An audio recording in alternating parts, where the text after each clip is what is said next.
joining us. Jerry, I want to start with you. How are you guys doing? Well, we are doing well.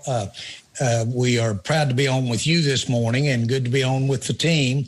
Took a break and got on here from watching you on our show. So we're excited about being involved, and we're excited about using Thanksgiving Day to basically say to our country, look at the Salvation Army and look at what they do to help people with no shoes or no Santa Claus or no shelter or no food. And they're the best.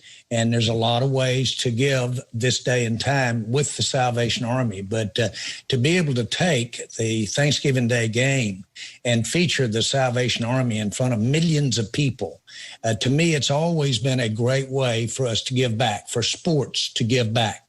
You've got all those people normally wouldn't be sitting there, many of them, talking about what the 3 million volunteers and what the Salvation Army means to a lot of people in this country. So it's a great way to use the best of the NFL. It's the best way. Charlotte, good morning. We're all thrilled to see you again. We're all thrilled that the red kettle has, of course, become such a symbol at Cowboys games during the holiday season. It's really become a symbol of our show, too. We do this every single year. We love doing it, but we have never had a year, Charlotte, like 2020. Why are the funds raised through that Red Kettle campaign so important, especially this year? Well, as you mentioned, this is our 24th year to celebrate the National Red Kettle campaign with the Salvation Army. And we have had a remarkable legacy of making an impact.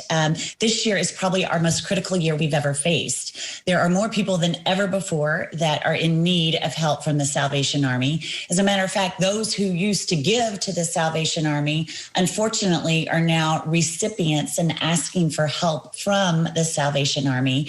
And as you can imagine, with COVID, more people have lost their jobs. They've lost their stream of income. They need food. They need help. And the Salvation Army is there to do that. But we need to help them be able to do that. And that's why this year is so important for us. And so tomorrow, when we launch the National Red Kettle campaign officially with Kane Brown, he's singing some incredible songs that are probably more poignant today than ever before. And I think he will definitely inspire millions of people that are watching, hopefully, to give, to support the Salvation Army and to do their part so that the Salvation Army can actually do their part. And we're just honored to be associated with the Salvation Army and to be able to tie the visibility that we enjoy every Sunday or on Thanksgiving on Thursday and to raise that awareness and that attention and to focus on the Salvation Army for that moment right there in the middle of our game, to really focus on what's important, especially at Thanksgiving in this time of year.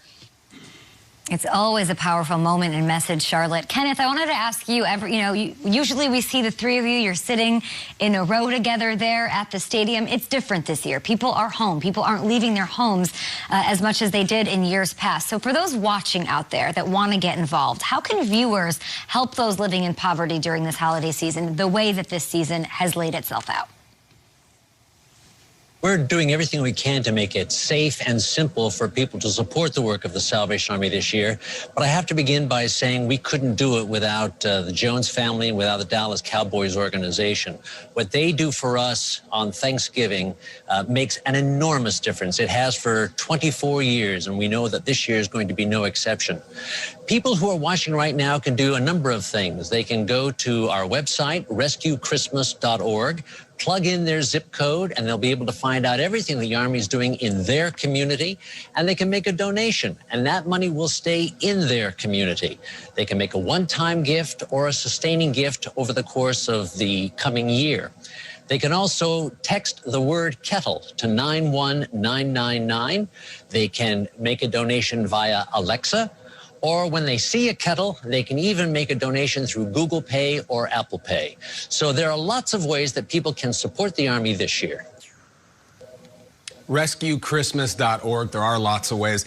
Jerry, let me transition here. There are Americans all over the country flocking to supermarkets today, turkeys, potatoes, cranberries. Cowboys fans are buying watermelons. This has become a sensation. Your head coach smashes a watermelon, or many watermelons, with a sledgehammer before the game. What do you make of this? And can we see this again going forward, maybe from you if there's a playoff run? Well, I had a little quizzical look when he shared with me his experience, and he said, I had no idea. I didn't realize there was that much water in a watermelon when I hit it. And I thought a second, and I said, well, maybe, Coach, that's why they call it a watermelon. And so we've had a lot of fun with this. But I would say this, our team was inspired. I don't know if it was watermelon that got them inspired, but our team was inspired. And so if it takes knocking the water out of watermelon before every ball game, I'll line up for volunteer duty. No doubt about it. Jerry, Charlotte, Kenneth, thank you so much for joining us. We appreciate you guys. Go to DallasCowboys.com or Salvation Army for more information on how to give. We appreciate everything you guys do on the field, but more importantly, off of it. Thanks so much, guys. Thanks so much. You guys are great. Happy Thanksgiving. We appreciate you. Thank you. Happy Thanksgiving. All right, let's bring in our guy, our own NFL insider, Ian Rappaport. Ian, what's going on? We haven't talked to you in a minute. You have some news for us. Let's talk about the Chicago Bears quarterback situation. Certainly that is something that we've been keeping our eye on here. They come off the bye. They are trying to figure out who is in good health and who is not. We'll start with Nick Foles. Remember, he went down with that more like a hip pointer than anything else, and it has been a struggle for him. I know he's in some pain. As of right now, they do not know if Foles is going to actually be able to practice. The quarterback decision in Chicago certainly starts with this. Is Nick Foles healthy? If he is, presumably he would be the guy in as the starting quarterback. Then, of course, there is Mitchell Trubisky. He is dealing with a shoulder injury, knocked him out for a couple weeks. My understanding is he is, in fact, healthy enough to return to action. So if Foles cannot go, then Trubisky, from what I understand, would be ready.